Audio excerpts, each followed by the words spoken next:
Imagine a kid that wants a new toy, but he doesn't have money to buy it. He decides to set aside some portion of his allowance each week instead of spending it all at once. And after several weeks, he has enough money to buy what he wants. Or a teenager that cannot decide a college major. She reflects on her interests and talents and researches different university programs and academic fields. Finally, an employee in the company wants to advance in his career. He takes initiative to learn new skills that are relevant in his field and invest his time after work to study it. All these examples include people thinking strategically. In a nutshell, strategic thinking is when you plan ahead and make smart choices to reach your goals. You look at the whole situation, you figure out what may happen next, and decide the best step for you to take. I noticed that many people think that strategy is something very difficult, far from a normal people's life, kind of not for ordinary people. But let me help you here. I will explain you key elements of strategic thinking on a simple example, and maybe you will see that you think strategically much more often than you give yourself credit for. Imagine that you're planning your vacation.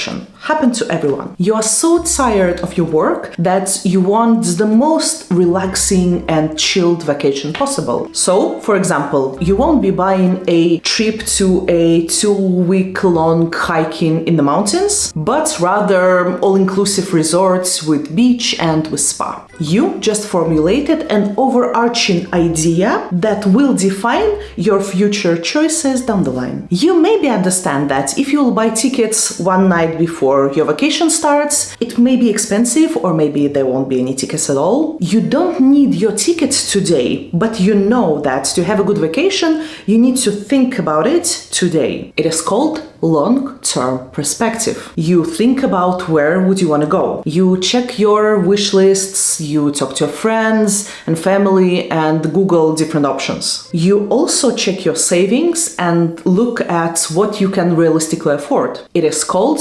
analysis and research. You understand that buying your flight tickets is teeny tiny bit more important than buying a new sunglasses for the trip. So you buy your tickets first. It is called prioritization. So you define things that are less and more critical for the success of your vacation. You know that you have to buy cheesy magnets on the fridge for your parents because otherwise they will get mad. And this is called risk assessment. You identify potential risks and uncertainties and plan how to mitigate them in advance. You took a flight, you arrived at the destination and the weather is awful. So instead of going to a beach straight away, you decide to spend this day somewhere indoors, for example, exploring the museums in the city. This is called adaptability. You adjusted your strategy as a response to circumstances that changed. Only after arriving at the hotel, you realize that you forgot your swimsuit at home.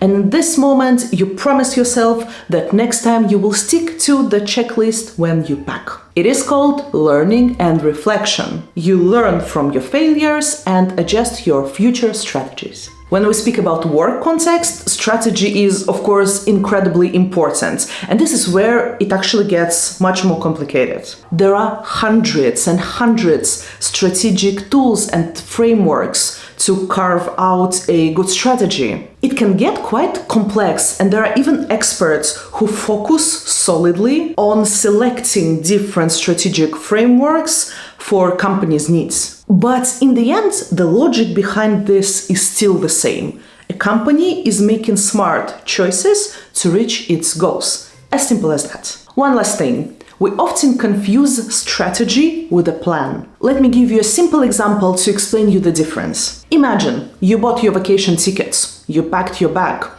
you took the flight, you arrived at the hotel, you spent your vacation days, and then you came back home. You followed the plan, each and every step of it. Does this mean that your vacation was a success? Not necessarily, because your original goal was to relax and have a good quality vacation time, not to execute a list of steps. And that's the biggest difference between strategy and plan. Remember that plan will help you execute the strategy, but strategy should come first. Hope it was helpful.